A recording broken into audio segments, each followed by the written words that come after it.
কেমন আছো তোমরা সবাই? আশা করি প্রত্যেকে ভালো আছো। আবারও আমরা ফিরে এসেছি ভৌতবিজ্ঞান ক্লাসে। আজকে আমরা আমাদের মাধ্যমিক ভৌতবিজ্ঞানের যে তৃতীয় অধ্যায় অর্থাৎ গ্যাসের আচরণের ঠিক পরবর্তীতে যে 3 নম্বর অধ্যায়টি রয়েছে সেটি হলো রাসায়নিক গণনা বা কেমিক্যাল ক্যালকুলেশন। চলো আজকে আমরা এই কেমিক্যাল ক্যালকুলেশনের যে সমস্ত গণনাগুলো রয়েছে, গাণিতিক সমস্যাগুলো রয়েছে তাদের সমাধান করব। এবং সেই সঙ্গে জানিয়ে রাখি, মাধ্যমিকে এখান থেকে কিন্তু একটি গাণিতিক সমস্যা থাকে 3 নম্বরের। তো সেটি সমাধান করার জন্য কি কি আমাদের করণীয় সেগুলো আমরা আলোচনা করব আজকের ক্লাসে। এবং সেই সঙ্গে তোমাদের প্রত্যেককে জানিয়ে রাখি, যারা এই রাসায়নিক গণনা নিয়ে একটুখানি ভয়ের মধ্যে থাকো, ভয় করো এই চ্যাপ্টারকে, তাদের উদ্দেশ্যে আমি বলতে চাই, রাসায়নিক গণনা থেকে যে সমস্ত মাধ্যমিকে সম্ভাব্য প্রশ্নগুলো আসে, একটুখানি যদি বুদ্ধি করে আজকের ক্লাসটি মনোযোগ সহকারে তুমি করো, তাহলে আমার মনে হয় না আজকের পর থেকে রাসায়নিক গণনা নিয়ে তোমাদের কোনো সমস্যা থাকবে। তো চলো তোমাদের সমস্ত সমস্যা, সমস্ত ভয়কে দূর করে দিই আজকের ক্লাসের পর। তো আমরা আমাদের মাধ্যমিক ভৌতবিজ্ঞানের তৃতীয় অধ্যায় রাসায়নিক গণনা শুরু করতে চলেছি। এখানে দেখো কেমিক্যাল ক্যালকুলেশন, এই কথাটির ভেতরেই ক্যালকুলেশন কথাটি ঢুকে আছে। আর তোমরা জানো ক্যালকুলেশন মানেই গণনা, অর্থাৎ গাণিতিক ব্যাপারটি রয়েছে, সুতরাং ভয়, তাই না? তো না, আর কোনো ভয় নয়। আজকে রাসায়নিক গণনার চ্যাপ্টারকে তোমাদের মাথার মধ্যে ঢুকিয়েই আমি ছাড়ব, ঠিক আছে? তো চলো এই চ্যাপ্টারের গাণিতিক সমস্যা করার আগে আমরা প্রথমেই এখান থেকে জেনে নেব 3টে সংজ্ঞা। সংজ্ঞা 3টে কী কী? 1 নম্বরে আমরা জানব রাসায়নিক বিক্রিয়া কাকে বলে। রাসায়নিক বিক্রিয়া। 2 নম্বরে আমরা জানব রাসায়নিক সমীকরণ বলতে আমরা কি বুঝি। এই টার্মগুলো বারবার আসবে, সুতরাং টার্মগুলো কাকে বলে একটু জেনে রাখা উচিত। রাসায়নিক সমীকরণ, কেমিক্যাল ইকুয়েশন। আর 3 নম্বরে হচ্ছে আমরা জানব ভরের নিত্যতা সূত্র। ভরের নিত্যতা সূত্র, যেটি বিজ্ঞানী ল্যাভয়সিয়ে মোটামুটি 1774 খ্রিস্টাব্দে আবিষ্কার করেছিলেন ভরের নিত্যতা সূত্র। তো আমরা এই 3টে বিষয় আগে জেনে নেব। প্রথমেই রাসায়নিক বিক্রিয়া কাকে বলে। না, যখন একটি পদার্থ বিশ্লিষ্ট হয়ে একাধিক পদার্থ তৈরি করে, অথবা একাধিক পদার্থ পরস্পর যুক্ত হয়ে একটি বা একাধিক পদার্থ তৈরি করে, তখন সেই প্রক্রিয়াকে আমরা বলবো রাসায়নিক বিক্রিয়া। বোঝা গেল? মনে করো এ এবং বি দুটি পদার্থ পরস্পর বিক্রিয়া করে সি এবং ডি তৈরি করলো। তাহলে এই যে প্রসেস, এ এবং বি যুক্ত হয়ে সি এবং ডি তৈরি করে, এই প্রসেসটাই হচ্ছে, প্রক্রিয়াটাই হচ্ছে রাসায়নিক বিক্রিয়া। আর রাসায়নিক সমীকরণটা কি? 2 নম্বরে রয়েছে রাসায়নিক সমীকরণ। সেটি কি? রাসায়নিক সমীকরণ হচ্ছে, রাসায়নিক সমীকরণ জানার আগে তোমরা আগে জেনে নাও যে এই যে এ আর বি যে দুটো বিক্রিয়া করলো, এদের আমরা বলি বিক্রিয়কারী পদার্থ। কি বলি? বিক্রিয়কারী বা বিকারক পদার্থ বলতে পারো, বিকারক। আর এই যে সি এবং ডি যে দুটো উৎপন্ন হলো, তাদেরকে আমরা বলবো বিক্রিয়জাত প্রোডাক্ট, মানে বাই প্রোডাক্ট, যেটা বিক্রিয়জাত পদার্থ, ঠিক আছে? তো এই বিকারক এবং বিক্রিয়জাত পদার্থের পরমাণুর মধ্যে সামঞ্জস্য রেখে কি করব না, যে কোনো তোমার রাসায়নিক বিক্রিয়াকে চিহ্ন ও সংকেতের মাধ্যমে প্রকাশ করার যে পদ্ধতি, সেটাই হচ্ছে রাসায়নিক সমীকরণ। তাহলে রাসায়নিক সমীকরণ হচ্ছে রাসায়নিক বিক্রিয়াকে চিহ্ন ও সংকেতের মাধ্যমে প্রকাশ করার পদ্ধতিকে আমরা বলবো রাসায়নিক সমীকরণ। ক্লিয়ার? একটা উদাহরণ দিয়ে বোঝানো যাক। মনে করো কার্বন বায়ুর অক্সিজেনে যদি পোড়াই, আমরা কার্বনকে পোড়ালে কি তৈরি হয়? Carbon dioxide, CO2। এই কার্বন এবং অক্সিজেন যুক্ত হয়ে কার্বন ডাইঅক্সাইড তৈরি করে, এটি একটি রাসায়নিক বিক্রিয়া। আর যদি আমি সমীকরণ লিখি, তাহলে কি লিখব? কার্বন প্লাস অক্সিজেন বিক্রিয়া করে তৈরি করলো কার্বন ডাইঅক্সাইড। এই যে লিখিত আকার, এই লিখিত আকারে প্রকাশটি হচ্ছে রাসায়নিক সমীকরণ। আর যখন আমি বলছি যে কার্বন বায়ুতে অক্সিজেনের উপস্থিতিতে পোড়ালে কার্বন ডাইঅক্সাইড উৎপন্ন হয়, সেটি হচ্ছে রাসায়নিক বিক্রিয়া। ক্লিয়ার? এবারে 3 নম্বরে আমাদের রয়েছে ভরের নিত্যতা সূত্র। বিজ্ঞানী ল্যাভয়েশিয়ে 1774 ভরের নিত্যতা সূত্রটি আবিষ্কার করেছিলেন। তিনি বলেছেন যে ভরকে সৃষ্টি বা ধ্বংস করা যায় না, ভর অবিনশ্বর, এবং রাসায়নিক বিক্রিয়ার আগে ও রাসায়নিক বিক্রিয়ার পরে মোট ভর সর্বদা অপরিবর্তিত থাকে। অর্থাৎ বিক্রিয়াজাত পদার্থের মোট ভর বিক্রিয়কারী পদার্থের মোট ভরের সঙ্গে সমান হয়। এটাই হচ্ছে ভরের নিত্যতা সূত্র। ঠিক আছে? আর একটি জিনিস একটুখানি মনে রেখো, বিজ্ঞানী আইনস্টাইন তার বিখ্যাত E সমান mc² যে সমীকরণটি দিয়েছিলেন, এই E সমান mc² সমীকরণের প্রতিষ্ঠাতা হচ্ছে বিজ্ঞানী আইনস্টাইন। এটি শর্ট কোশ্চেনের জন্য মনে রেখো, আইনস্টাইন। ওকে, বেশ। এবারে আমরা চলে যাব রাসায়নিক গণনাতে, ক্যালকুলেশনের মধ্যে ঢুকব। তো তোমাদের প্রথমেই জানিয়ে রাখি, ঠিক আমি অঙ্ক ক্লাসগুলো নেওয়ার সময় যেমন প্রত্যেকটি অঙ্ক ক্লাসের পূর্বে কিছু কিছু সূত্রগুলো লিখিয়ে দিতাম, এক্ষেত্রেও তাই। আমরা রাসায়নিক গণনা করার জন্য প্রথমেই আমাদের কয়েকটি সারণী মুখস্থ করতে হবে। কিন্তু সেই সারণীগুলো যদি তৈরি থাকে তাহলে আমরা কিন্তু রাসায়নিক গণনাকে খুব সহজেই করে ফেলতে পারবো। কি সেই সারণী, কি সেই টেবিল? Table number 1। তোমরা এবারে খাতা পেন নিয়ে কিন্তু রেডি হও। এইগুলো আগের থেকে না তৈরি করে রাখলে রাসায়নিক গণনা বুঝতে পারবে না। সুতরাং সারণী নাম্বার 1, খাতা পেন নিয়ে লিখে নাও সারণী 1। সেখানে কি লিখবে তুমি? বাম দিকে লেখো পরমাণুর নাম। পরমাণুর নাম হয় তুমি লিখে নাও, আর না হলে জায়গাগুলো টোটাল যখন কভার হয়ে যাবে সারণী 1, সেখানে একটা স্ক্রিনশট মেরে সেখানে পরে খাতাতে টুকে নেবে। ঠিক আছে? পরমাণুর নাম বাম দিকে লিখবো, আর ডান দিকে আমি লিখব পারমাণবিক ভর। পারমাণবিক ভর, যেটাকে তুমি পারমাণবিক গুরুত্ব বলতে পারো। এখানে আমাদের অঙ্ক করতে গেলে যে সমস্ত মৌলগুলোর মানে বিশেষ করে পরমাণুগুলো লাগবে সেগুলো হচ্ছে প্রথমে হাইড্রোজেন, তারপরে অক্সিজেন, কার্বন, পরপর দেখো, nitrogen, potassium, zinc, Zn zinc, আর আমরা লিখব chlorine, sulphur, iron, magnesium, copper, calcium. Copper, calcium. ঠিক আছে? এবারে দেখো এদের পারমাণবিক ভরের মান। Hydrogen 1, oxygen 16, carbon 12, nitrogen 14, potassium 39, zinc 65 দিতে পারো তুমি, অনেক সময় আবার 64.5ও দেয়, আমি 65 একদম পূর্ণ সংখ্যায় ধরে নিলাম। ক্লোরিন 35.5, সালফার S 32, 32, আয়রন 56, 56,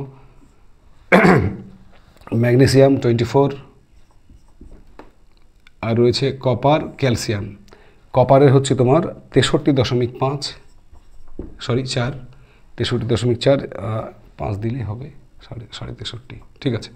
আর ক্যালসিয়াম হচ্ছে তোমার 40। এই হচ্ছে আমাদের মোটামুটি মৌলগুলোর নাম এবং বিশেষ করে পরমাণুর নাম, আর ডান দিকে তাদের পারমাণবিক ভর। ঠিক আছে? এইটা কিন্তু তোমাদেরকে মুখস্থ করতেই হবে যদি রাসায়নিক গণনার অঙ্ক তোমাদের করতে হয়। খুব কঠিন কিন্তু নয়, এগুলোই বারবার অঙ্ক করার পর দেখবে মুখস্থ হয়ে যাবে। Hydrogen 1, oxygen 16, carbon 12, nitrogen 14, potassium 39, zinc 65, chlorine 35.5, sulphur 32, iron 56, magnesium 24, copper 63.5, calcium হচ্ছে 40। এই তালিকাটি তোমরা স্ক্রিনশট দিয়ে রাখো, পরে খাতাতে কিন্তু টুকে রাখতেই হবে এবং এগুলোকে মুখস্থ করতেই হবে। এগুলো ছাড়া অঙ্ক সম্ভব নয়। এবারে চলো আমরা চলে যাব সারণী নাম্বার 2। এটা মুছে দিলাম কিন্তু আমি। সারণী নাম্বার 2-এ আমাদের যেটা করতে হবে সেটা হচ্ছে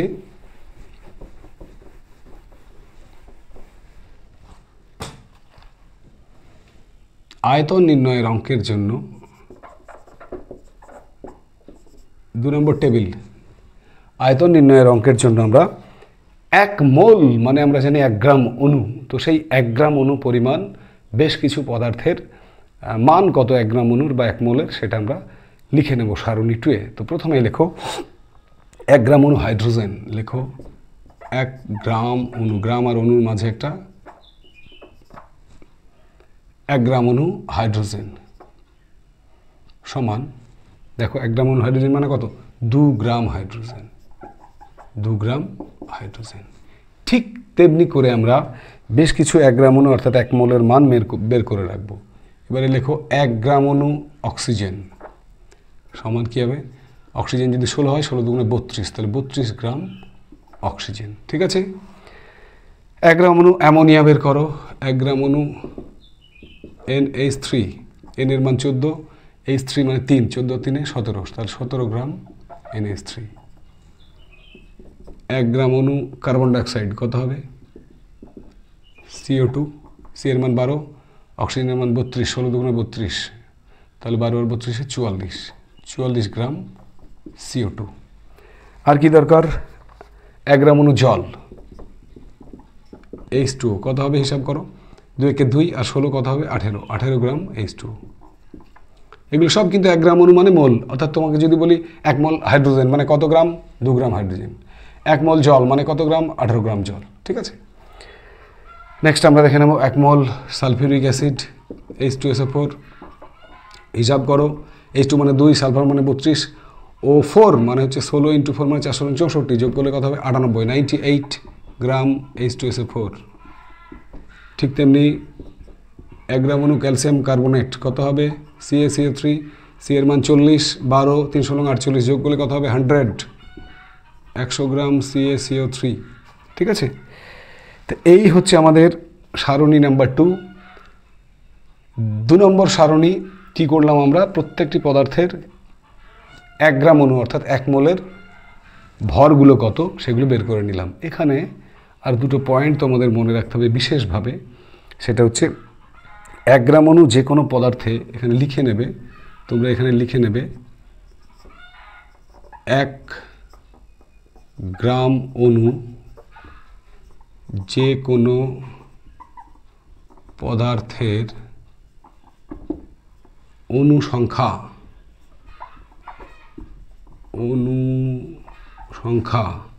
যেটাকে আমরা অ্যাভোগাড্রো সংখ্যা বলি, কত 6.023 × 10⁻23T। এটি কিন্তু বিশেষভাবে নোট করে রেখো।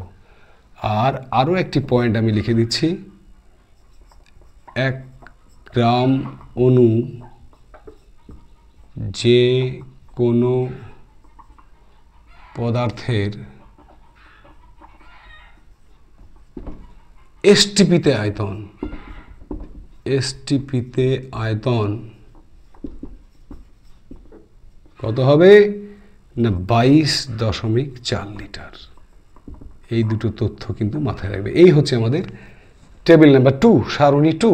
স্ক্রিনশট দিয়ে খাতাতে কিন্তু টুকে নেওয়া চাই, নাহলে অঙ্ক করতে পারবে না। টুকে নাও, মুছে দিলাম। এবারে আমরা চলে যাব 3 নম্বর সারণীতে, টেবিল নাম্বার 3, যেখানে আমাদের রাসায়নিক গণনার অঙ্ক করতে গেলে দরকার বেশ কিছু ব্যালান্স সহ সমীকরণ।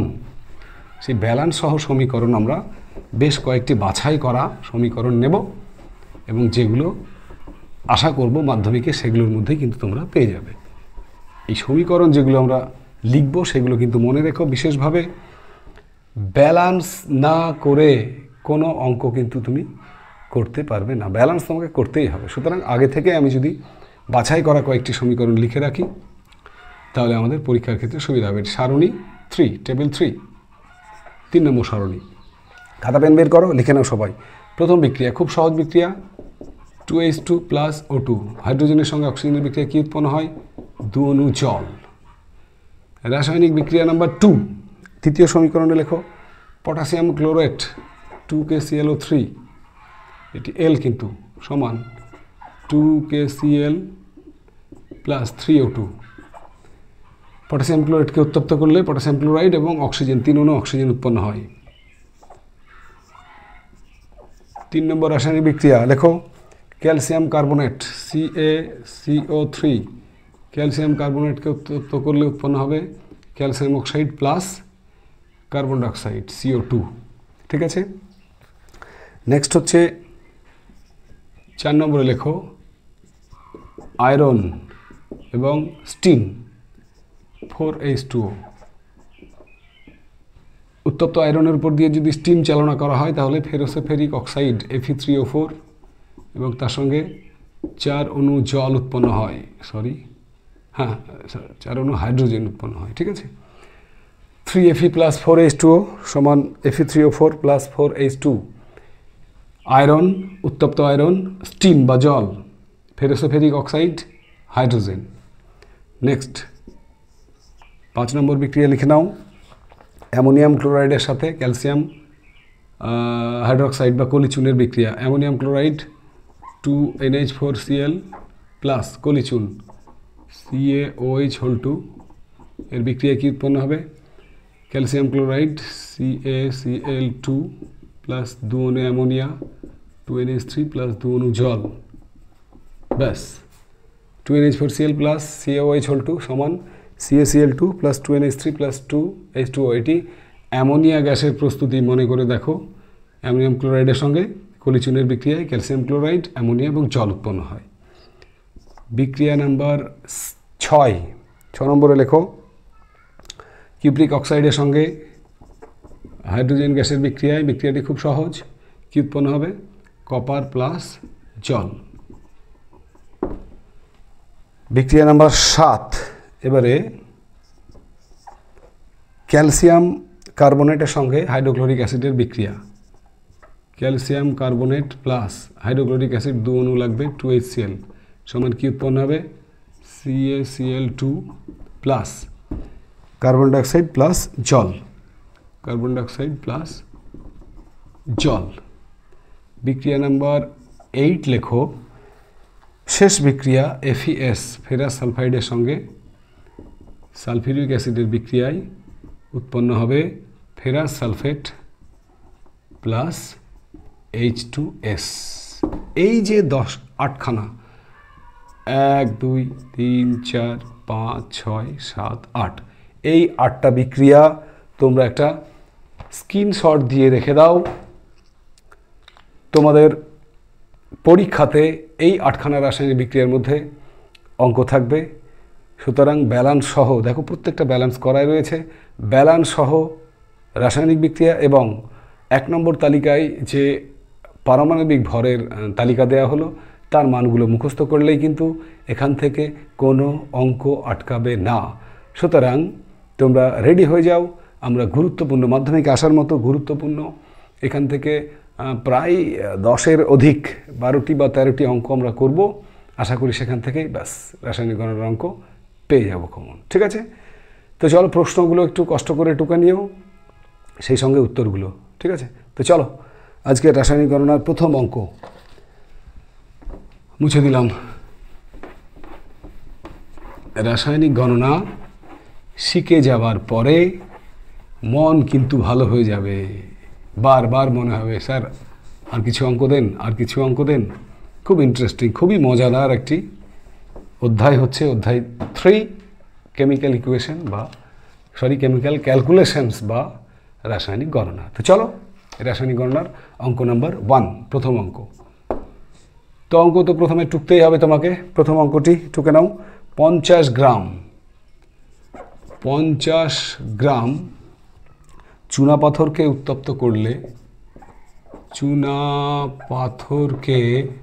চুনাপাথরের সংকেত তোমরা জানো CaCO3, ক্যালসিয়াম কার্বনেট। উত্তপ্ত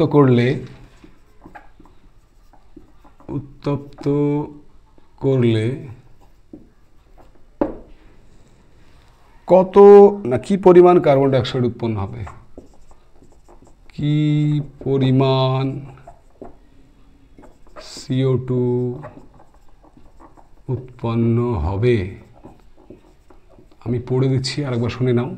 50 গ্রাম চুনাপাথরকে উত্তপ্ত করলে কি পরিমাণ কার্বন ডাইঅক্সাইড উৎপন্ন হবে। যখনই তোমার সামনে অঙ্কটি দেওয়া হবে তখন সঙ্গে সঙ্গে তুমি রাসায়নিক বিক্রিয়ার কথাগুলো মনে করবে। রাসায়নিক বিক্রিয়া আমরা যেগুলো লিখেছি তোমার ছকটি বের করো। দেখো আমরা 3 নম্বর যে সমীকরণটা লিখিয়েছি, সমীকরণটি কি? অ্যান্সার দেখো 3 নম্বর সমীকরণ লেখা আছে চুনাপাথরকে উত্তপ্ত করলে, চুনাপাথর CaCO3 উত্তপ্ত করলে কী কী উৎপন্ন হয়? Calcium oxide plus carbon dioxide. এবারে প্রথম কাজ তাহলে কি? ব্যালেন্স সহ সমীকরণটি লেখা। স্টেপ 2 নম্বর স্টেপে কি করব আমরা? যেটা মানে যে দুটো একটা দেওয়া থাকবে আর একটা বের করতে হবে। এই যার মান দেওয়া থাকবে এবং যাকে বের করতে হবে তার তলে দাগ দাও। দেখো এখানে চুনাপাথর আর একটা দরকার কোনটা? Carbon dioxide. বাকি ক্যালসিয়াম অক্সাইডের কোনো দরকার কিন্তু আমাদের নেই। এবারে যাদের তলে দাগ দিলাম তাদের আণবিক ভর বের করতে হবে। আর এই আণবিক ভর বের করতে গেলে আমাদের টেবিল নাম্বার 1 অর্থাৎ পারমাণবিক ভরের টেবিল কিন্তু মুখস্থ করতেই হবে। তো এখানে ক্যালসিয়াম কার্বনেটের আণবিক ভর যদি বের করি, ক্যালসিয়াম কত? 40, কার্বন কত? 12, আর ও 3টে আছে, তাহলে 3 16 কত? 16 × 3, টোটাল দেখো 100, 3 16 48, 60, 40, 80, তাহলে 100 গ্রাম বলতে পারি। কার্বন ডাইঅক্সাইডকে যদি আমরা আণবিক ভর বের করি 12 প্লাস 16 গণিত 2টো অক্সিজেন আছে, তাহলে কত হবে? 44 গ্রাম। এবারে চলে এসো অঙ্কটা পড়ো। 50 গ্রাম চুনাপাথরকে উত্তপ্ত করলে কী পরিমাণ কার্বন ডাইঅক্সাইড পাওয়া যাবে? এখানে দেখো 100 গ্রাম, এবার একটা ঐকিক নিয়ম, 100 গ্রাম চুনাপাথরকে উত্তপ্ত করলে কি হয়? 44 গ্রাম CO2 পাই। তাহলে 1 গ্রাম চুনাপাথরকে উত্তপ্ত করলে কি হবে? 44/100 গ্রাম কার্বন ডাইঅক্সাইড পাই। কোশ্চেনে কি বলেছে? 50 গ্রাম। 50 গ্রাম চুনাপাথরকে উত্তপ্ত করলে ইন্টু 50/100, 22 গ্রাম কার্বন ডাইঅক্সাইড পাই। এবারে তোমরা কিন্তু উত্তরটা লিখে নেবে যে 50 গ্রাম চুনাপাথরকে উত্তপ্ত করলে 22 গ্রাম কার্বন ডাইঅক্সাইড আমরা পাই। দেখো লিখে নাও, লিখে নাও। হয়েছে? মুছে দিলাম। নেক্সট পরবর্তী অঙ্কে আমরা চলে গেলাম। অঙ্ক নাম্বার 2।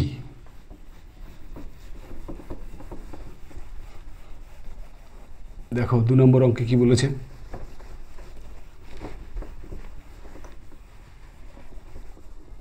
দু নম্বর অঙ্কে বলেছে কত গ্রাম, অঙ্ক নম্বর 2,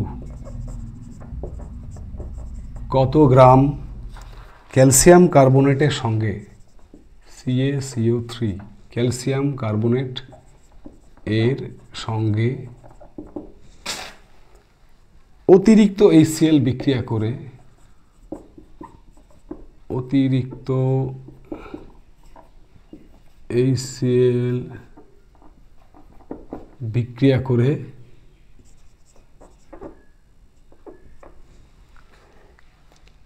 66 গ্রাম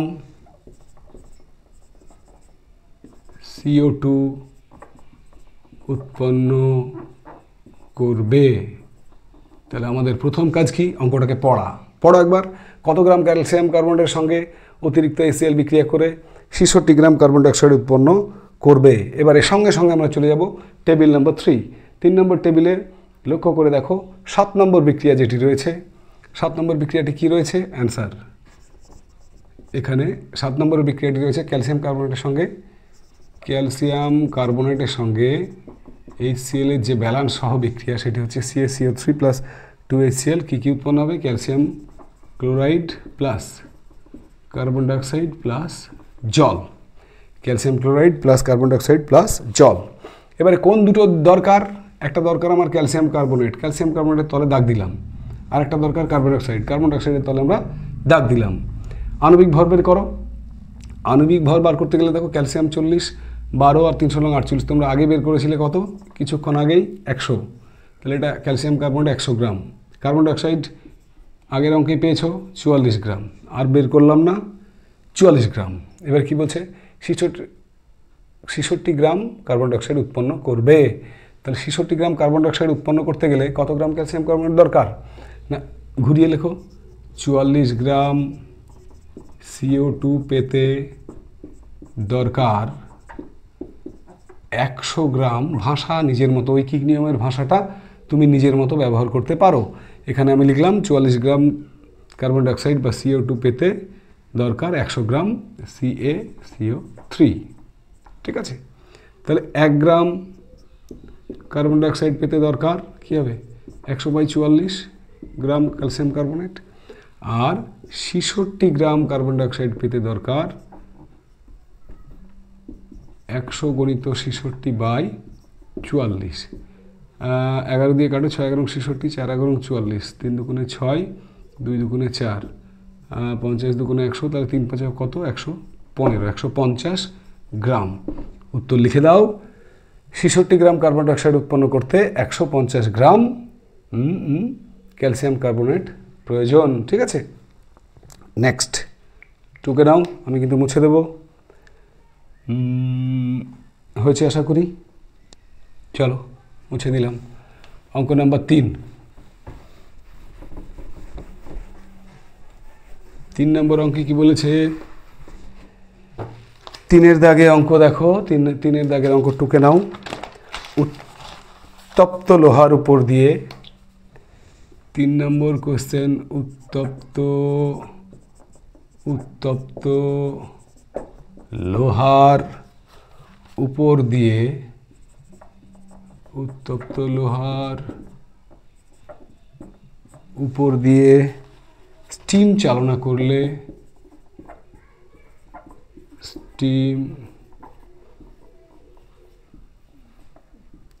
করলে, ফেরোসোফেরিক অক্সাইড, আমি সংকেতটি লিখে দিলাম Fe3O4 ও H2 উৎপন্ন হয়, হাইড্রোজেন উৎপন্ন হয়। প্রশ্ন কি বলেছে? 8 মোল হাইড্রোজেন অণু উৎপন্ন করতে, 8 মোল H2 অণু উৎপন্ন করতে কত মোল আয়রন পরমাণু লাগবে? কত মোল আয়রন পরমাণু লাগবে?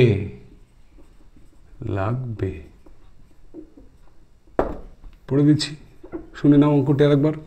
উত্তপ্ত লোহার উপর দিয়ে স্টিম চালনা করলে ফেরোসোফেরিক অক্সাইড বা Fe3O4 ও হাইড্রোজেন উৎপন্ন হয়। 8 মোল হাইড্রোজেন অণু উৎপন্ন করতে কত মোল আয়রন পরমাণু লাগবে? ঠিক আছে, টুকে নাও অঙ্কটি। এবারে দেখো আমাদের আয়রন এবং স্টিমের যে বিক্রিয়া সেটি কত? দেখো 4 নম্বর যে বিক্রিয়া, 4 নম্বর বিক্রিয়াতে কি রয়েছে দেখো, আয়রন এবং স্টিম। এখানে আনসার লিখছি। 4 নম্বর বিক্রিয়ায় রয়েছে আয়রন, তার সঙ্গে স্টিম বিক্রিয়া করে উৎপন্ন হয় ফেরোসোফেরিক অক্সাইড Fe3O4 এবং হাইড্রোজেন। এবার ব্যালেন্স করলে 3Fe4H2O, Fe3O4, 4H2। ঠিক আছে, 3Fe plus 4H2O, Fe3O4 plus 4H2। এটা কমল আয়রন কমল 3 মোল। আচ্ছা, হাইড্রোজেন এখানে কত মোল আছে? 4 মোল, তাই তো। 4H2 মানে 4 মোল। সহগ যত হবে অণু সেটাই তার মোল সংখ্যা।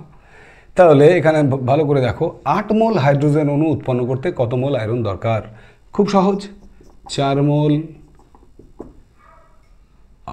হাইড্রোজেন পরমাণু পেতে,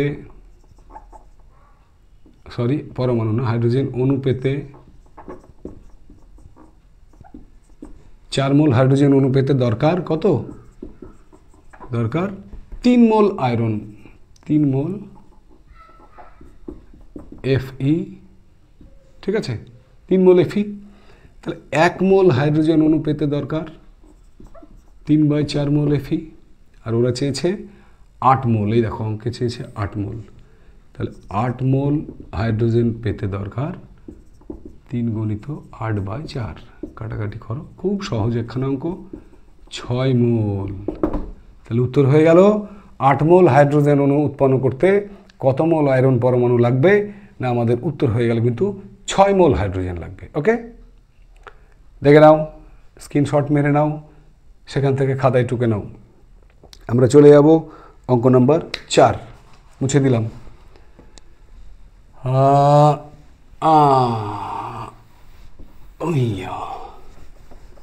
এবার 4-এর দাগের অঙ্ক টুকে নাও।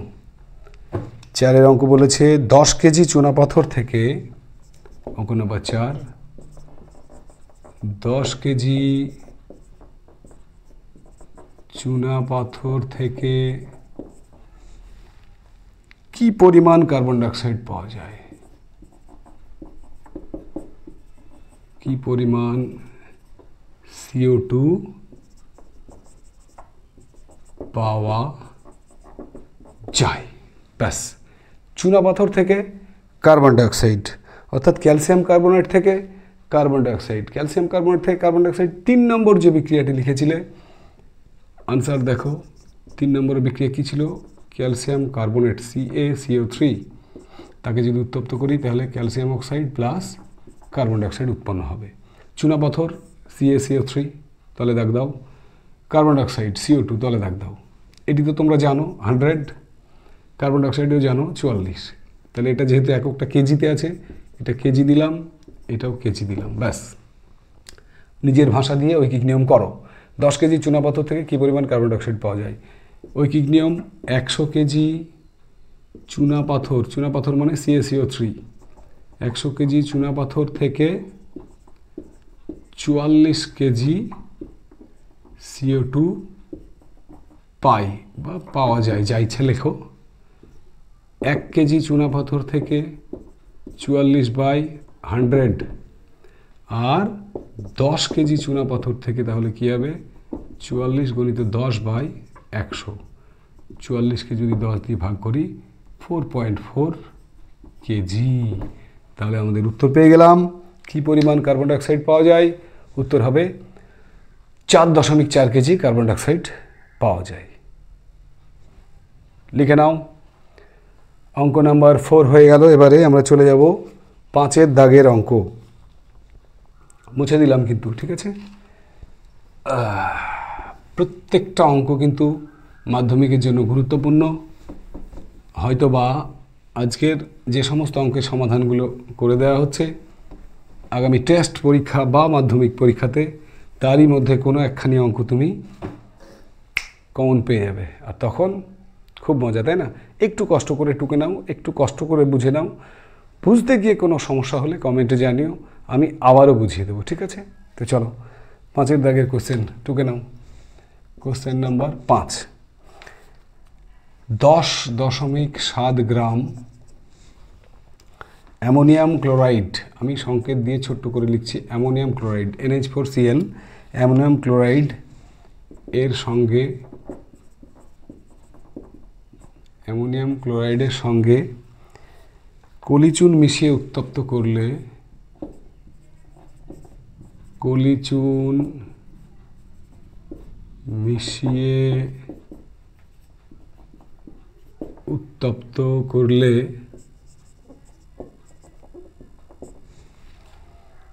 কত গ্রাম অ্যামোনিয়া উৎপন্ন হবে, কত গ্রাম অ্যামোনিয়া NH3 উৎপন্ন হবে। এগুলো কিন্তু কথাতেও লেখা থাকতে পারে, সংকেত না দিতেও পারে, ঠিক আছে? আমি আমাদের লেখার সুবিধার জন্য সংকেতে লিখছি, ওরা লিখে দেবে 10.7 গ্রাম অ্যামোনিয়াম ক্লোরাইডের সঙ্গে কলিচুন মিশিয়ে উত্তপ্ত করলে কত গ্রাম অ্যামোনিয়া উৎপন্ন হবে, আনসার। তাহলে এই অঙ্কের উত্তর করার জন্য আমাদেরকে প্রথমেই যেটা জানতে হবে সেটা হচ্ছে অ্যামোনিয়া তৈরির সমীকরণ। আমরা 5-এর দাগের সমীকরণটি যদি লক্ষ্য করি, টেবিল 3-এর 5-এর দাগের সমীকরণ, সেখানে অ্যামোনিয়া উৎপন্ন হওয়ার সমীকরণ রয়েছে। কি রয়েছে? অ্যামোনিয়াম ক্লোরাইডের সঙ্গে NH4Cl কলিচুন CaOH2 মিশিয়ে উত্তপ্ত করলে কী হবে? ক্যালসিয়াম ক্লোরাইড উৎপন্ন হবে CaCl2, 2 মোল অ্যামোনিয়া, 2 অণু জল উৎপন্ন হবে, আর এখানে 2NH4Cl। তাহলে ব্যালেন্স সহ সমীকরণটি হবে 2NH4Cl প্লাস CaOH2 সমান CaCl2 plus 2NH3 plus 2H2O। তাহলে এবারে দেখো অ্যামোনিয়াম ক্লোরাইড আর দরকার আমার অ্যামোনিয়া, তাহলে অ্যামোনিয়াম ক্লোরাইড আর অ্যামোনিয়া যদি দরকার হয় তলে দাগ দাও, অ্যামোনিয়াম ক্লোরাইডের তলে দাগ দিলাম, অ্যামোনিয়ার তলে দাগ দিলাম। এবার কি করব? প্রথম স্টেপ বলেছি রাসায়নিক বিক্রিয়া লেখা, দ্বিতীয় স্টেপ তাদের যেটা যেটা দরকার তৈরি করা, যেটা থেকে যেটা তৈরি হবে তাদের তলে দাগ, তারপরে থার্ড স্টেপ হচ্ছে তাদের আণবিক ভর নির্ণয় করা, ফোর্থ স্টেপ হচ্ছে ঐকিক নিয়ম। তাহলে আণবিক ভর বের করো, 2 × n মানে কত 14, এগুলো কিন্তু পরীক্ষায় দেয়া থাকতে পারে, এখানে ব্র্যাকেটে n এর মান 14, হ্যাঁ, ক্লোরিনের মান 35.5, এগুলো কপাল ভালো থাকলে ব্র্যাকেটে দেওয়া থাকবে, নাও থাকতে পারে, ওই জন্য মুখস্থ করতে হবে। 14 প্লাস হাইড্রোজেন 4 × 4 প্লাস 35.5, তাহলে টোটালটা করে নাও, আগে করে নাও। 2 × 14 আর 4 18, 18 আর 35 যোগ করো, যোগ করলে হবে 53.5, তার মানে কত 106, 107 গ্রাম অ্যামোনিয়া। 2 × n মানে 14, 3 মানে 3 × 3 17, তাহলে 17 দুগুণে 34 গ্রাম। তাহলে আমি যদি ঐকিক নিয়ম করি 34 গ্রাম অ্যামোনিয়া পেতে দরকার 107 গ্রাম অ্যামোনিয়াম ক্লোরাইড, অর্থাৎ 107 গ্রাম অ্যামোনিয়াম ক্লোরাইড থেকে পাওয়া যায় 34 গ্রাম অ্যামোনিয়া। করো, 107 গ্রাম NH4Cl থেকে পাই, তুমি নিজের মতো ভাষা ব্যবহার করতে পারো ঐকিক নিয়মে, পাই 34 গ্রাম অ্যামোনিয়া। আবার বলছি 107 গ্রাম অ্যামোনিয়াম ক্লোরাইড থেকে পাই 34 গ্রাম অ্যামোনিয়া। তাহলে ঐকিক নিয়ম 1 গ্রাম থেকে 34/107, আর কোয়েশ্চেনে আছে 10.7 গ্রাম থেকে, তাহলে 10.7কে গুণ করো, 34 × 10.7/107, দশমিক তোলো, তলায় 10, 107 কেটে গেল, 34কে 10 দিয়ে ভাগ করলে 3.4, ব্যাস উত্তর লিখে দাও। কত গ্রাম অ্যামোনিয়া উৎপন্ন করবে? উত্তর হচ্ছে 3.4 গ্রাম অ্যামোনিয়া উৎপন্ন করবে। প্রথম 5টি অঙ্ক টুকে নিলে, বুঝে নিলে, এবারে পরবর্তী যে অঙ্কগুলো করাবো আবারও ওই রকম করে স্ক্রিনশট দিয়ে টুকে নেবে অঙ্কগুলো, টুকে নেওয়ার পরে বাড়িতে প্র্যাকটিস করো, যদি কোনো জায়গায় বুঝতে সমস্যা হয় কমেন্টে যোগাযোগ করো। ওকে, চলো চলে যাব আমরা কোয়েশ্চেন নাম্বার 6, মুছে দিলাম। 6 নম্বরের প্রশ্ন কি আছে? 6 নম্বরের প্রশ্নে কোয়েশ্চেন নাম্বার 6, কত গ্রাম পটাশিয়াম ক্লোরেটকে উত্তপ্ত করলে? 6 দাগের প্রশ্ন, কত গ্রাম পটাশিয়াম ক্লোরেটের সংকেত লিখলাম KClO3, কত গ্রাম পটাশিয়াম ক্লোরেটকে উত্তপ্ত করলে কি বলেছে 32 গ্রাম অক্সিজেন পাওয়া যাবে। 32 গ্রাম O2 মানে অক্সিজেন পাওয়া যাবে। তাহলে আনসার কি করে করব দেখো না, প্রথমেই পটাশিয়াম ক্লোরাইডকে উত্তপ্ত করার যে বিক্রিয়া, সেই বিক্রিয়াটি আগে লিখব। কি বিক্রিয়াটি? 2KClO3 সমান 2KCl প্লাস 3O2, তাই তো, ব্যালেন্স সহ বিক্রিয়া। এবারে যে দুটো দরকার, পটাশিয়াম ক্লোরাইড দরকার দাগ দাও, অক্সিজেন দরকার তলে দাগ দাও, পারমাণবিক ভর বের করো। 2 × পটাশিয়াম 39, ক্লোরিন কত 35.5, আর 16 × 3, তাহলে কত হবে 2 × এগুলো যদি যোগ করি আমি তাহলে কত হবে, সবগুলো যোগ করলে 122.5, তাহলে টোটালটা কত হবে 244, 245, 245 গ্রাম। অক্সিজেনের পারমাণবিক ভর আণবিক ভর বের করো। 3 × 16 যদি হয়, দুটো পরমাণু আছে, 16 × 32, 3 32 96 গ্রাম। ব্যাস, এবার পড়ো কত গ্রাম পটাশিয়াম ক্লোরাইডকে উত্তপ্ত করলে 32 গ্রাম অক্সিজেন পাওয়া যাবে। না, এখানে দেখো 96 গ্রাম অক্সিজেন পেতে দরকার এত গ্রাম পটাশিয়াম ক্লোরাইড, তাহলে তোমার 32 গ্রাম যদি পেতে হয় তাহলে ঐকিক নিয়ম করো। 96 গ্রাম O2 পেতে দরকার 96 গ্রাম O2 পেতে দরকার 245 গ্রাম KClO3 পটাশিয়াম ক্লোরেট।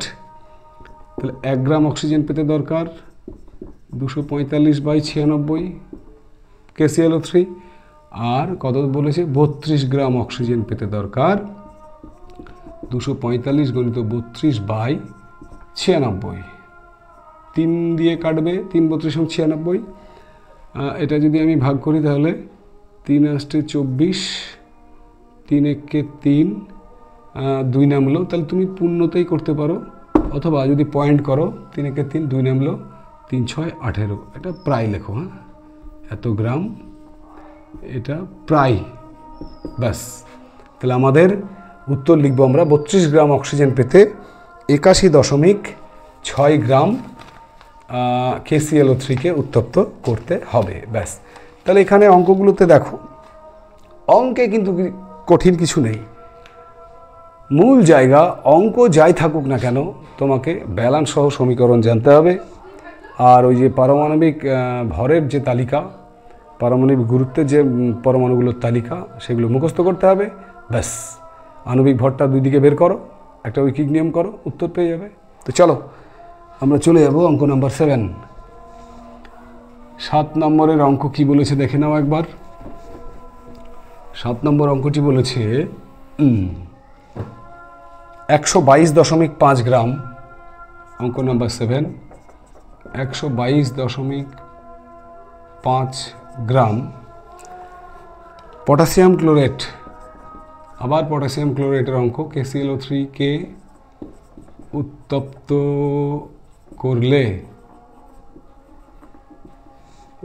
করলে কত গ্রাম অক্সিজেন পাওয়া যাবে? কত গ্রাম অক্সিজেন পাওয়া যাবে? আর তার সঙ্গে আবার একটুখানি এখানে আছে অঙ্কটি, উৎপন্ন অক্সিজেনের আয়তন কত হবে? উৎপন্ন অক্সিজেনের আয়তন কত হবে? বেশ, এবার দেখো, আমি প্রথমেই উত্তর লেখার জন্য কি বলেছি, প্রথমে আমাকে জানতে হবে পটাশিয়াম ক্লোরাইড থেকে অক্সিজেন তৈরির যে বিক্রিয়া, ব্যালান্স সহ বিক্রিয়াটি কি? 2 KClO3 সমান 2 KCl প্লাস 3O2, বিক্রিয়াটি পেয়ে গেলাম। কাকে কাকে দরকার? পটাশিয়াম ক্লোরাইড দরকার, অক্সিজেন দরকার, তলে দাগ দিয়ে দিলাম। ঠিক আগের অঙ্কে এটা করেছি আমরা, 122.5 দিয়ে হয়েছে কত? 245 গ্রাম। আর এখানে অক্সিজেনে আগের অঙ্কে আমরা করে দেখিয়েছিলাম 96 গ্রাম। ঠিক আছে, আগের অঙ্কটি কিভাবে 96 এলো, কিভাবে 245 এলো, আগের অঙ্কের ক্যালকুলেশনটি দেখে নাও, তাহলে পেয়ে যাবে। তাহলে দেখো, 122.5 গ্রাম পটাশিয়াম ক্লোরাইডকে উত্তপ্ত করলে কত গ্রাম অক্সিজেন পাওয়া যাবে? ঐকিক নিয়ম কি বলছে? 245 গ্রাম KClO3 থেকে 96 গ্রাম O2 পাই। 1 গ্রাম থেকে 96/245 গ্রাম O2 পাই।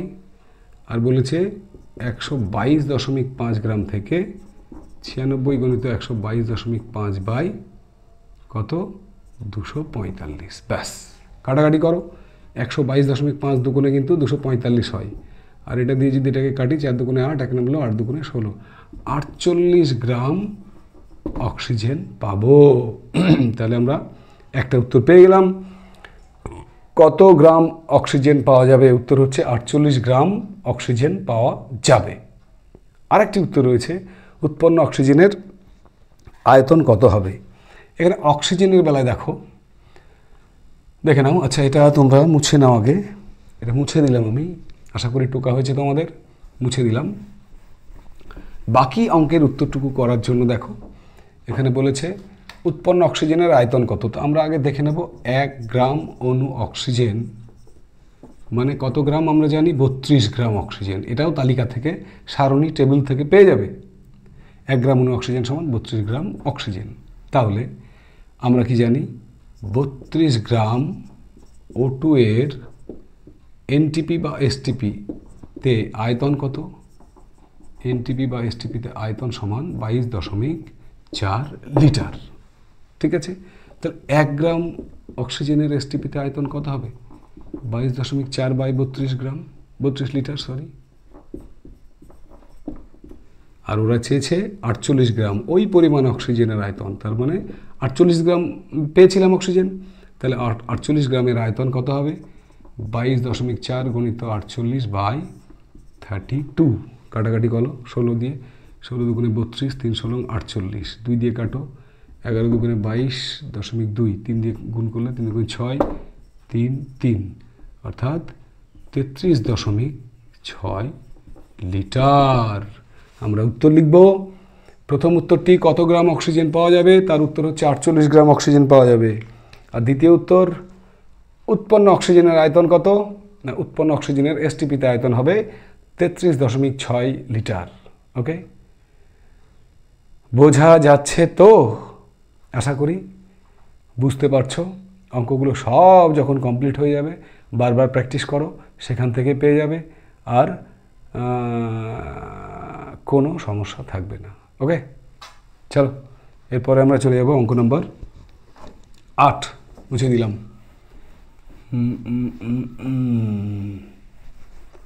8-এর দাগের অঙ্কে কি বলেছে দেখে নাও। কোয়েশ্চেন নাম্বার 8, পেনটাকে একটু চেঞ্জ করার দরকার। 8 নম্বর অঙ্ক কি বলেছে দেখি। 8-এর দাগের অঙ্ক বলেছে 9 গ্রাম জল উৎপন্ন করতে কত গ্রাম হাইড্রোজেন প্রয়োজন?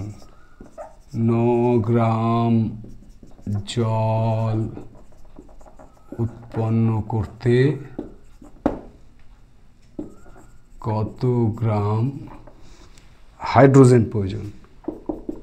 H2 প্রয়োজন। খুব ছোট্ট একখানা অঙ্ক, একটু বুঝে নাও তাহলে হবে। 9 গ্রাম জল উৎপন্ন করতে কত গ্রাম H2 প্রয়োজন, হাইড্রোজেন প্রয়োজন। তাহলে আমরা হাইড্রোজেন আর অক্সিজেন মিলে জল তৈরি হয় জানি, তাহলে ব্যালেন্স সহ যদি বিক্রিয়াটি করি কী হবে? 2 অণু হাইড্রোজেন 1 অণু অক্সিজেন মিলিত হয়ে তৈরি হয় 2 অণু জল। হাইড্রোজেন দরকার, জল দরকার, এখানে অক্সিজেনের কোনো দরকার নেই, তাই হাইড্রোজেন আর জলের তলে দাগ দিলাম। এটার ভর হবে H2 মানে 2, তাহলে 2 দুগুণে 4 গ্রাম। 2 ইন্টু জলের হচ্ছে 2 + 16 মানে 18, 18 দুগুণে 36 গ্রাম। ব্যাস, ওই কি নিয়ম করে নাও। 9 গ্রাম জল উৎপন্ন করতে কত গ্রাম হাইড্রোজেন প্রয়োজন? এখানে দেখো 36 গ্রাম জল উৎপন্ন করতে 4 গ্রাম দরকার, তাহলে 36 গ্রাম জল উৎপন্ন করতে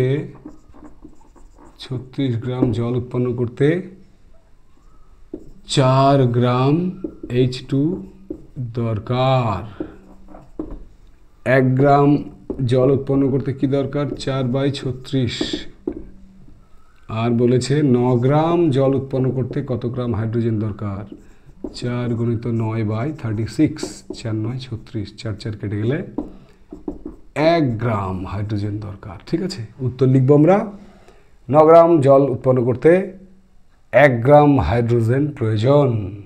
ওকে, টুকে নাও তাড়াতাড়ি, ফার্স্ট অনেক বড় ভিডিও হয়ে যাচ্ছে, একটুখানি তাড়াতাড়ি টুকে নিও। ঠিক আছে, সবচেয়ে সহজ উপায় আমি বলেছি, আমার অঙ্ক টোকা হয়ে গেলে তোমরা একখানা স্ক্রিনশট দিয়ে রেখো এবং সেখান থেকে খাতাতে টুকে নিতে পারবে। নেক্সট অঙ্ক নাম্বার 9, 9-এর দাগের অঙ্কে কি বলেছে দেখো। বলেছে জলের একটি অণুর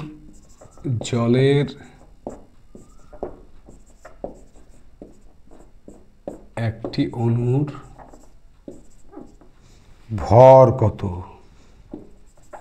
জলের একটি অণুর ভর কত? তো জলের একটি অণুর ভর কত, এই অঙ্কটি কী করে করব? আমরা প্রথমেই 1 গ্রাম অণু জল মানে কত গ্রাম জল বের করে নেব। 1 গ্রাম অণু জল সমান কী হবে? জলের সংকেত H2O তোমরা জানো, তাহলে 18 গ্রাম। এখানে দেখে নাও, H2O মানে হচ্ছে 2 + 16 মানে হচ্ছে 18, তাহলে 18 গ্রাম জল, তাই না? 1 গ্রাম অণু জল মানে 18 গ্রাম জল। তাহলে 1 গ্রাম অণু জল যদি 18 গ্রাম জল হয়, তাহলে 18 গ্রাম জলে অণু সংখ্যা কত? অ্যাভোগাড্রো সংখ্যা, সেটা আমরা স্টার দিয়ে লিখেছিলাম, দেখবে সারণীর নিচে স্টার দিয়ে লেখা আছে যে 1 গ্রাম অণু পরিমাণ পদার্থের মধ্যে অ্যাভোগাড্রো সংখ্যক অণু থাকে। সুতরাং 18 গ্রাম জলে অণু সংখ্যা সমান 6.023 ইন্টু 10⁻23টি। তাহলে ঘুরিয়ে যদি লিখি 6.023 ইন্টু 10⁻23টি জলের অণুর ভর কত? 18 গ্রাম। তাহলে ওরা কি চেয়েছে? একটি অণুর ভর, একটি জলের অণুর ভর কত হবে? 18/6.023 ইন্টু 10⁻23। এইখানে দেখো একটুখানি ক্যালকুলেশনটা দেখো, সেটা হচ্ছে এখানে 6-এর চেয়ে একটু বেশি, 3 × 6 = 18 আমরা জানি। তাহলে এটা কাটলে মোটামুটি 2.9, কাটবো না আমরা, আচ্ছা কেটেই দাও, 2.99। হ্যাঁ, 3-এর চেয়ে একটু কম হবে, 3 × 6 = 18, এখানে সামান্য বেশি আছে, তার জন্য 2.99 হবে। আর এই 23টা যদি 10⁻23 ওপরে গেলে তোমরা সূচকের নিয়মে জানো 2.99 ইন্টু 10⁻23 গ্রাম। তাহলে একটি জলের অণুর ভর 2.99 ইন্টু 10⁻23 গ্রাম। বোঝা গেল? এলে পারবো? নিশ্চয় পারবো, টুকে নাও। চলো এবারে আমরা চলে যাব কোয়েশ্চেন নাম্বার 10। 10 নম্বরের যে রাসায়নিক গণনার অঙ্ক রয়েছে সেটি আগে আমরা টুকে নিই, মুছে দিলাম।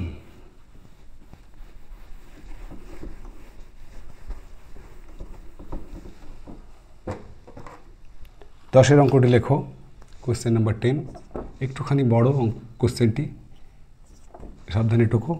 এ ও বি পরস্পর বিক্রিয়া করে, এ ও বি পরস্পর বিক্রিয়া করে সি উৎপন্ন করে। ঠিক আছে, এ ও বি পরস্পর বিক্রিয়া করে সি উৎপন্ন করে। বিক্রিয়াটি দেওয়া আছে 2a + b = 2c। বিক্রিয়াটি দেওয়া আছে 2a + b = 2c, এবং এটাও বলা আছে এ বি সি গ্যাসীয় পদার্থ। এ ও বি এর বাষ্প ঘনত্ব যথাক্রমে 32 ও 16 হলে সি এর সম্ভবত আণবিক ভর চেয়েছে, বাষ্প ঘনত্ব কত? সি এর বাষ্প ঘনত্ব কত? এই হচ্ছে আমাদের অঙ্কটা বলছি আমি আরেকবার, মিলিয়ে নাও। এ ও বি পরস্পর বিক্রিয়া করে সি উৎপন্ন করে, 2a + b = 2c। A B C গ্যাসীয় পদার্থ, এ ও বি এর বাষ্প ঘনত্ব যথাক্রমে 32 ও 16 হলে সি এর বাষ্প ঘনত্ব কত? আমরা বাষ্প ঘনত্ব এবং আণবিক গুরুত্বের মধ্যে একটা সম্পর্কের কথা জানি, সেটা হচ্ছে m = 2d, অর্থাৎ আণবিক গুরুত্ব সমান 2 × বাষ্পীয় ঘনত্ব। ঠিক আছে, তাহলে দেখো এখানে আমরা যদি আনসার করি, তো প্রথমেই আমরা দেখো এ এর আণবিক গুরুত্ব বের করে নেব, আর বি এর আণবিক গুরুত্ব বার করে নেব। এ এর আণবিক গুরুত্ব কত হবে? এর বাষ্প ঘনত্ব দেখো 32, তাহলে 32 যদি বাষ্প ঘনত্ব হয় 32 × 2 মানে 64। বি এর আণবিক গুরুত্ব কত হবে? 16 দেওয়া আছে, তাহলে 16 × 2 মানে দ্বিগুণ 32। এবারে সমীকরণটা টুকু, সমীকরণে কি আছে? 2a + b = 2c। 2a বলে 2 × 64, b এর মান কত? 32 = 2c। তাহলে 64 দুগুণে কত? 4 দুগুণে 8, 6 দুগুণে 12, 128, আর 32 যোগ করলে হবে 2c। অতএব c সমান কত হচ্ছে? 130, 130, 60, 160। সি এর মান হবে 160/2 মানে 80। তাহলে সি এর যে 80 পেলাম, এটা কি পেলাম? আণবিক ভর, তাই না? তাহলে সি এর আণবিক ভর = সমান 80।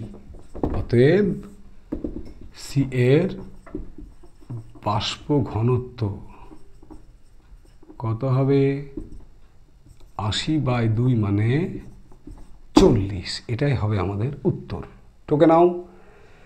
প্রথমে এ এর আণবিক গুরুত্ব 64, বি এর আণবিক গুরুত্ব 32, সেখান থেকে সমীকরণ থেকে আমরা পেলাম সি এর আণবিক ভর বা গুরুত্ব 80। তাহলে সি এর বাষ্প ঘনত্ব কত হবে? বাষ্প ঘনত্ব আণবিক ভরের অর্ধেক, সুতরাং 40। ঠিক আছে, চলো আমরা চলে যাব পরবর্তী অঙ্কে। মুছে দিলাম। 10খানা সুপারহিট রাসায়নিক গণনার অঙ্ক। এবারে অঙ্ক নাম্বার 11। খালি টোকো আর বুঝে নাও।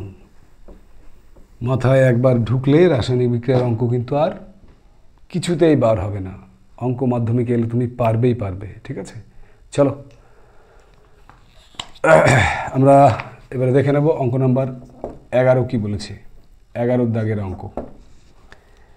130.8 গ্রাম দস্তা, 130.8 গ্রাম দস্তা লঘু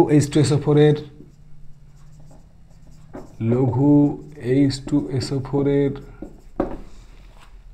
সাথে সম্পূর্ণরূপে বিক্রিয়া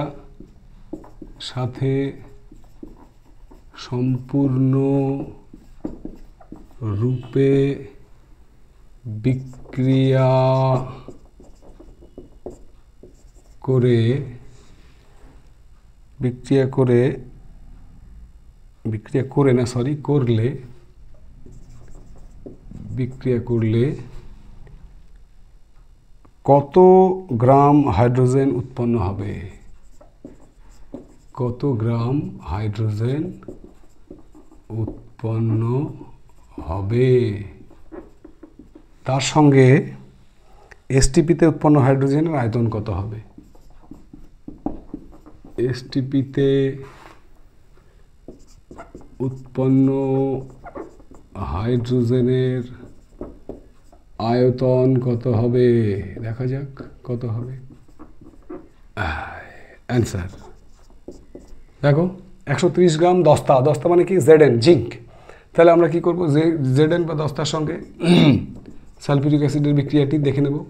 Zn প্লাস H2SO4 সমান ZnSO4 প্লাস H2। দস্তা এই হাইড্রোজেন, দস্তার মান কত? এখানে যদিও বইয়ে দেওয়া নাই, কিন্তু দস্তার মান 65.4। এটা কিন্তু কোশ্চেনে দেওয়া থাকা উচিত। কত বললাম? 65.4। এটা তোমাকে চিন্তা করো না, দিয়ে দেবে। Zn = 65.4। আর এখানে হাইড্রোজেন 2 × 2, তাহলে 65.4 গ্রাম, আর হাইড্রোজেন হয়ে গেল 2 গ্রাম। এবারে দেখো 130 গ্রাম দস্তা লঘু সালফিউরিক অ্যাসিডের সাথে সম্পূর্ণ বিক্রিয়া করলে কত গ্রাম হাইড্রোজেন উৎপন্ন হবে? এখানে দেখতেই পাচ্ছ ঐকিক নিয়ম কী হবে? 65.4 গ্রাম দস্তা মানে Zn 2 গ্রাম হাইড্রোজেন উৎপন্ন করে। তাহলে 1 গ্রাম Zn 2/65.4 গ্রাম হাইড্রোজেন উৎপন্ন করে। আর ওরা চেয়েছে কত? 130.8 গ্রাম। কত হবে? 2 × 130.8/65.4 গ্রাম। কাটাকাটি করো, এটা ডাইরেক্ট কেটে দাও, 2 হবে। 2 দুগুণে 4 গ্রাম হাইড্রোজেন উৎপন্ন করবে। একটা উত্তর পেয়ে গেলাম। একটি উত্তর হলো কত গ্রাম হাইড্রোজেন উৎপন্ন করবে? উত্তর হবে 4 গ্রাম হাইড্রোজেন উৎপন্ন করবে। তার সঙ্গে একটি লেজ রয়েছে, লেজ। এসটিপিতে উৎপন্ন হাইড্রোজেনের আয়তন কত হবে? কত হবে? 1 মোল হাইড্রোজেন মানে কত? দেখো, এটা মুছেই দিই আমি। ঠিক আছে, 4 গ্রাম হাইড্রোজেন উৎপন্ন হলো, আমি মুছে দিলাম। দেখো, 1 গ্রাম অণু হাইড্রোজেন, 1 গ্রাম অণু হাইড্রোজেন মানে কত? 2 গ্রাম হাইড্রোজেন। তাহলে আমরা কি জানি? এসটিপিতে 2 গ্রাম হাইড্রোজেনের আয়তন কত? 22.4 লিটার। তাহলে 2 গ্রাম H2 এর এসটিপিতে আয়তন 22.4 লিটার। ব্যাস, 1 গ্রামের কত? 22.4/2 লিটার, আর বের হয়েছে কত 4 গ্রাম হাইড্রোজেন, তাহলে তার কত হবে 22.4 গুণিত 4/2, কাটাকাটি করো, তাহলে হবে 4 দুগুণে 8, 2 দুগুণে 4, 2 দুগুণে 4 44.8 লিটার। অর্থাৎ দ্বিতীয় উত্তরটি আমাদের হয়ে যাবে উৎপন্ন হাইড্রোজেনের এসটিপিতে আয়তন 44.8 লিটার। ওকে, দেখে নাও শেষ অংশটুকু, দেখে নাও 11 অঙ্কে দেখে নিয়ে টুকে নিয়ে উত্তরটা ঠিক করে নিজে নিজে লিখে নেবে। চলো এবারে চলে যাব আমরা অঙ্ক নাম্বার 12। কি বলেছে মুছে দিলাম। 12 দাগের অঙ্ক বলেছে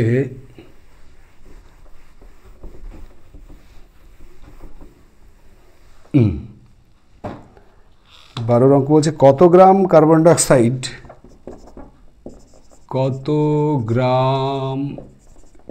ডাইঅক্সাইড চুন জলের মধ্যে চালনা করলে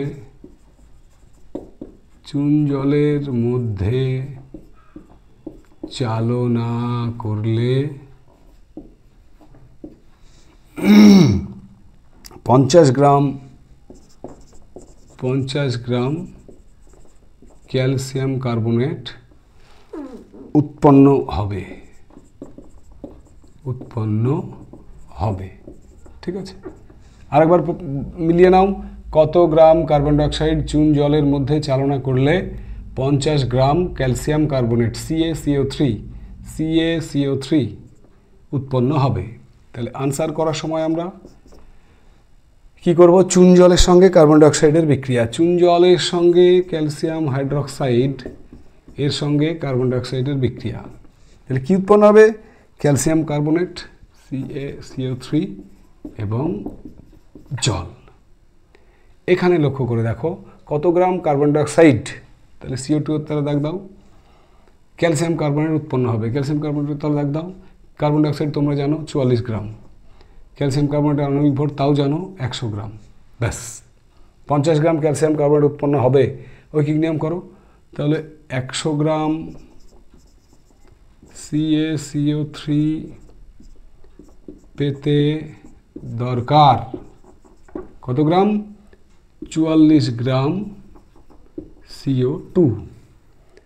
1 গ্রাম পেতে দরকার 44/100 গ্রাম CO2, আর 50 গ্রাম পেতে কত দরকার হবে, 44 × 50/100, তাহলে কত হবে, উত্তর হয়ে গেল 22 গ্রাম ক্যালসিয়াম কার্বনেট।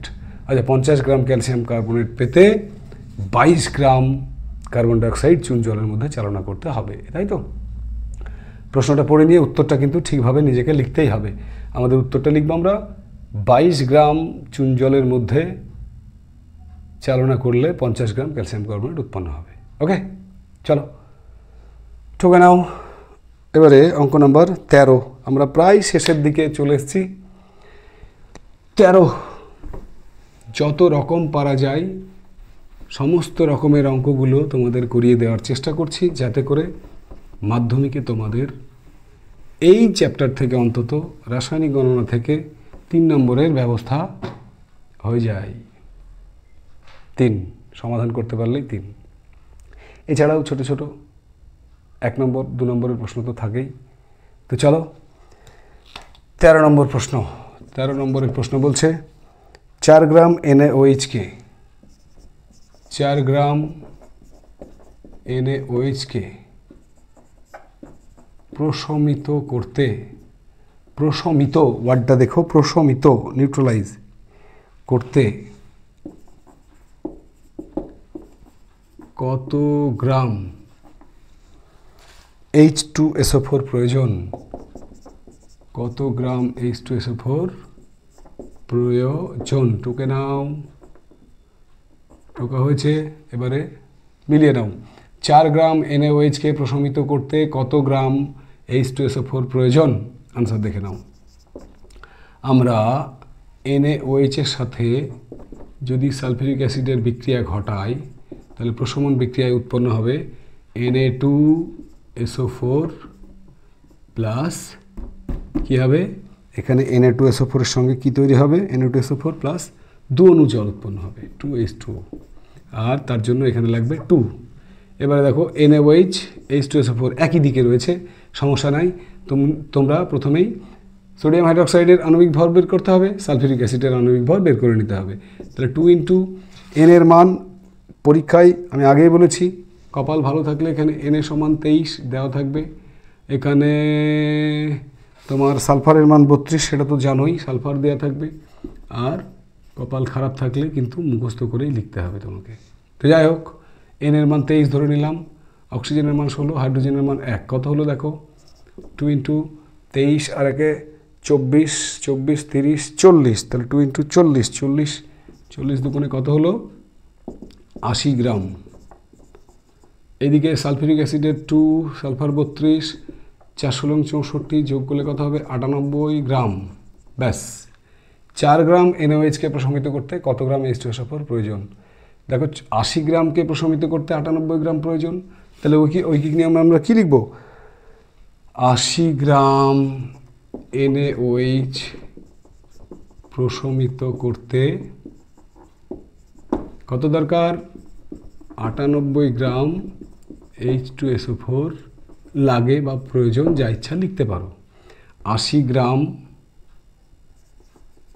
NaOH প্রশমিত করতে 98 গ্রাম H2SO4 লাগে। তাহলে এখানে কত গ্রাম চেয়েছে ওরা, 4 গ্রাম। 4 গ্রাম NaOH প্রশমিত করতে কী হবে, 98/80 ইন্টু 4, 4 20 80, 2 দিয়ে কাটো, 10 দুগুণে 20, এখানে 4 দুগুণে 8, 1 নামলো, 9 দুগুণে 18, 49/10। 49কে 10 দিয়ে ভাগ করলে 4.9। তাহলে আমাদের উত্তর হয়ে যাবে কত গ্রাম H2SO4 প্রয়োজন, 4.9 গ্রাম H2SO4 প্রয়োজন। ওকে, অঙ্ক নম্বর 13 নম্বর অঙ্ক কমপ্লিট। চলো আরও একটি বোনাস অঙ্ক, আজকের রাসায়নিক গণনার শেষ অঙ্ক, অঙ্ক নম্বর 14।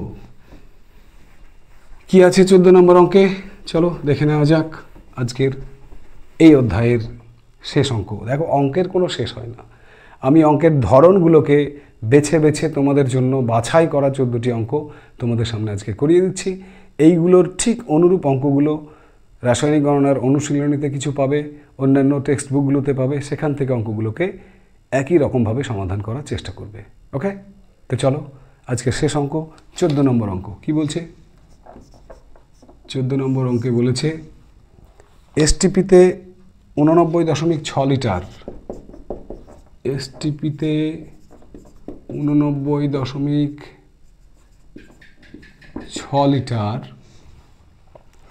H2S প্রস্তুত করতে, H2S মানে হাইড্রোজেন সালফাইড, প্রস্তুত করতে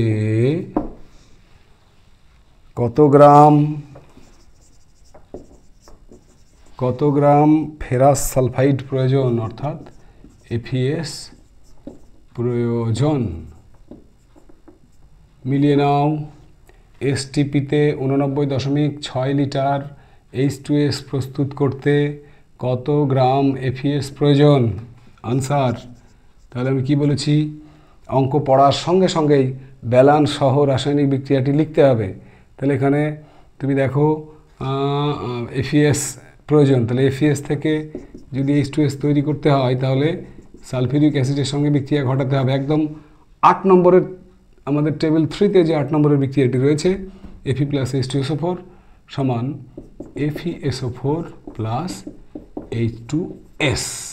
এখানে লাগবে কি, এত লিটার H2S প্রস্তুত করতে কত গ্রাম FeS প্রয়োজন, সরি এখানে S হবে, S, ঠিক আছে।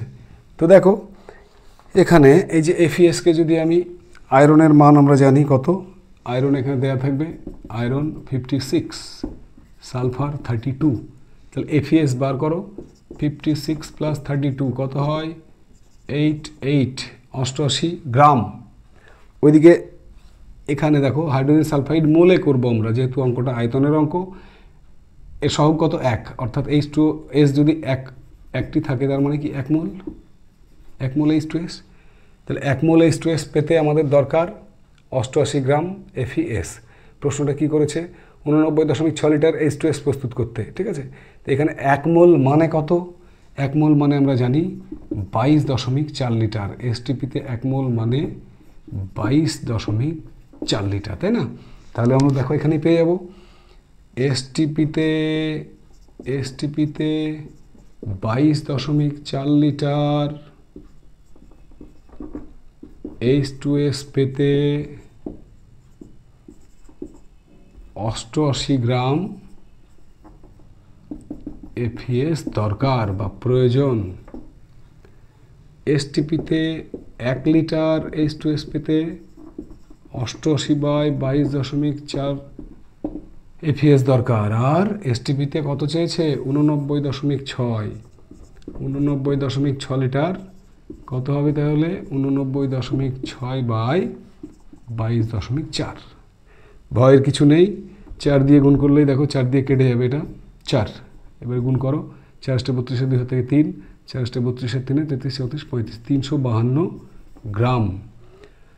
তাহলে আমরা উত্তর পেয়ে গেলাম এসটিপিতে 89.6 লিটার H2S প্রস্তুত করতে 352 গ্রাম FeS প্রয়োজন। এবং সেই সঙ্গে আমরা শেষ করলাম in one shot chemical calculation, অর্থাৎ রাসায়নিক গণনার অঙ্ক আমরা একটি মাত্র ক্লাসের মধ্যে শেষ করে দিলাম। যে সমস্ত অঙ্কগুলো আজকে করিয়ে দেওয়া হলো সেগুলো বাড়িতে বারবার প্র্যাকটিস করো। প্র্যাকটিস করতে কোনো সমস্যা হলে কমেন্টে জানিও, সমস্যার সমাধান করে দেব। এবং সেই সঙ্গে যতক্ষণ না পরবর্তী ক্লাস নিয়ে ফিরে আসছি ততক্ষণ সবাই সুস্থ থেকো, ভালো থেকো, অঙ্কগুলোকে প্র্যাকটিস করো। সেই সঙ্গে তোমাদের সবার প্রিয় চ্যানেল সায়েন্স উইথ মিন্টু স্যারকে এভাবেই সঙ্গ দিয়ে যেও, ঠিক আছে? ততক্ষণের জন্য সবাইকে টাটা।